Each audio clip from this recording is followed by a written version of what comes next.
하나님이 우리를 사랑하시는 사랑을 우리가 알고 믿었노니 하나님은 사랑이시라.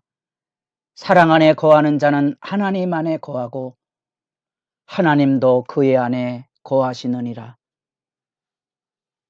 새벽의 기도자 여러분, 하나님의 사랑 안에 복된 만남을 주님 안에서 누리는 기도의 시간이 열려지기를 바라고, 이 시간에도 말씀과 기도의 자리에 복 있는 나눔을 함께 이어가는 소중한 시간이 되기를 바랍니다.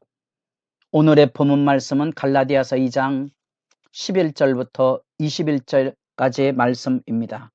지금 우리는 이 부분을 읽어간다 그랬습니다. 어제도 잘라 읽었습니다만 1장 11절부터 2장 21절까지를 한꺼번에 읽으셔야 뭘 말하고 있는지를 분명히 합니다. 뭘 말하고 있습니까? 바울이 전한 이 다른 복음은 없습니다. 그 바울이 전한 복음은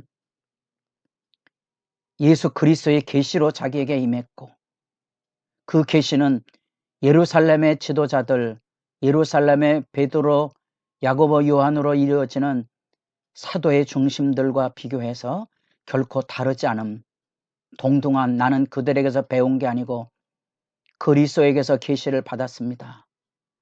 그리고 그것을 그들도 함께 하나님의 계시로 존중해서 자신은 이방인의 사도로, 야고보와 베드로는 유대인의 사도로 각자의 부름이 있었다는 사실을 발견할 뿐 아니라 결론을 어제 우리가 살펴보았습니다.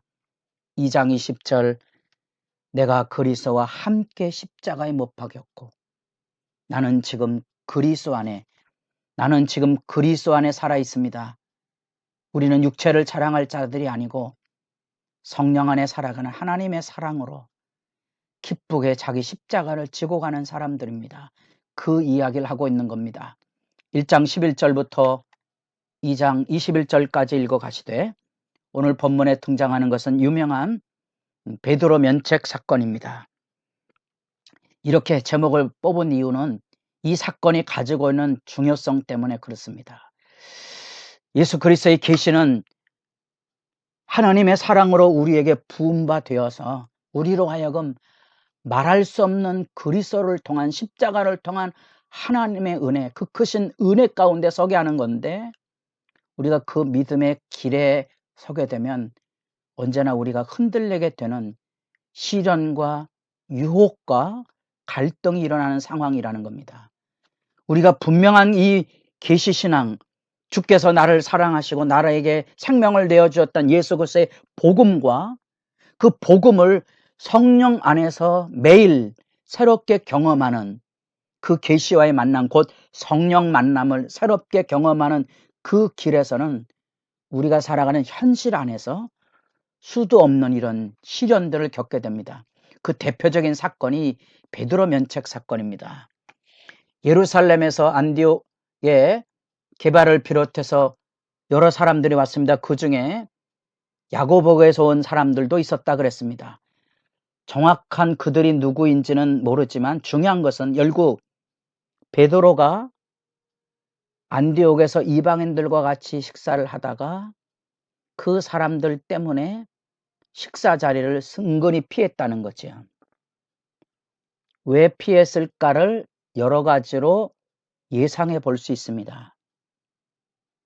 제일 기본적인 것은 유대 크리스찬들 중에는 유대인으로서 예수를 믿고 그들 속에는 자기들이 가지고 있는 유대교의 종교적인 열심을 아직도 가지고 있어서 이방인들도 할례를 받아 완전한 그리스도인이 되어야 된다는 그런 육체의 자랑에 근거한 유대 크리스찬이라고 보는 학자들이 있습니다. 아마 그것이 가장 기본적인 거겠죠. 또 보다 심층적인 사건들은 이런 사건입니다. 그들은 그리스도인이 아니고 야고보가 예루살렘에서 기독교인들과 유대교인들 간에 갈등이 심화되고 있는데, 그 갈등이 심화되고 있는 이유 중에 하나가 그리스도인들이 이 할례를 부정하는 문제고 첨예하게 대립이 되고 있다. 아마 그 사람들일 거라고 이해하는 상황으로 해석하는 분들도 있습니다. 여하튼 중요한 것은 믿음의 길에서 우리가 어떠한 상황이든지 예수를 믿고 따르는 그 일에 대하여 우리 스스로 종교적인 열심을 자랑하게 하는 유혹과 시련이 있다는 사실입니다. 예수를 믿는 상황의 시련이 오늘날에도 우리 스스로 매일의 성령의 부으심을 경험하는 믿음의 길에 서는 일의 부유함을 분명히 누리지 못하게 되면 우리가 은연중에 내가 이렇게 새벽에 열심히 기도하고 주님의 교회로 봉사하고 섬기는 이 상황에 서면 설수록 그렇지 못한 사람들은 손가락질이나 이루신 자 취급할 수 있는 거지요. 그게 늘 유혹입니다. 교회의 분란이나 갈등이 어디서 일어납니까? 결국은 육체의 자랑은 교회 주도권, 자기 자랑, 자기 의견이, 자기 자존심이 교회 분쟁의 근원 아닙니까? 그건 교회 분쟁만이 아니고 부부간에도 동일한 문제 아닙니까? 자기 공로를 생각하고 내가 어떻게 당신에게 이렇게 헌신했는데, 우리가 자녀들에게도 내가 널 어떻게 키웠는데, 그런 것들이 사실은 믿음의 길에서 겪게 되는 상황에 파도처럼 다가오는 그러한 시험이고 유혹입니다. 그래서 우리가 하나님 앞에 살아가면 이런 문제, 베드로의 면책 사건은 언제나 그런 위험성이 우리에게 내재되어 있다는 사실입니다. 그래서 육체를 자랑하는 삶의 자리에 떨어지게 되면 이럴 수밖에 없는 상황에 우리가 몰려갑니다. 그때 바울이 대담하게 베드로를 면책하는 장면이 나옵니다. 이유가 있어요. 13절 뭐라고요? 그와 같이 뭐라고요? 외식이에요. 이게 외식이에요. 이게 거짓입니다. 믿음의 길을 걸어갈 때 이 외식을 발견하면 회개하고 하나님 앞으로 돌아가는데, 이 외식을 발견하지 못하게 되면 자꾸 종교적인 가면을 쓰게 됩니다. 종교적인 열심에 자기 과시를 하려고 그럽니다. 하나님 앞에 낮아질 필요가 있습니다. 우리는 이 세상에 자기를 자랑할 수 있는 존재가 아니라는 사실을 확인하시고 검증하셔야 됩니다. 내 힘으로 예수 믿는 게 아니고 나는 하나님 앞에 언제나 부끄러운 존재라는 사실을 잊지 마셔야 됩니다. 사람이 왜 이래? 아니요. 그게 사람입니다. 예수 믿는 사람이 왜 이래? 아니요. 그게 사람이에요. 우리가 하나님 앞에 사람을 이해할 때 하나님의 성령이 임하지 아니하고서는, 아무도 성령의 도우심이 아니고서는 바른 믿음에 설 수 없다는 사실, 아무도 성령의 도우심을 통하여 죄사함을 받아 날마다 하나님의 사랑으로 새로워지지 아니하고는 수많은 악의 유혹과 시련 앞에서 자기를 지켜낼 수 없다는 사실입니다. 그런 점에서 우리가 예수를 믿는 그 믿음을 지금 갈라디아에서 논증하는 대로 우리의 종교적인 열심이 아닌 그 허구에 방황하지 마시고, 허구의 수렁에 헤매지 마시고, 우리를 사랑하사 우리를 위하여 생명을 내어주신 그리스도를 믿는 그 믿음, 그리스도를 믿는 그 믿음으로 하나님 앞에 매일 살아와지기를 바라고, 여러분 2장 16절이 복음의 중요한 구절인데 이신칭의의 구절입니다.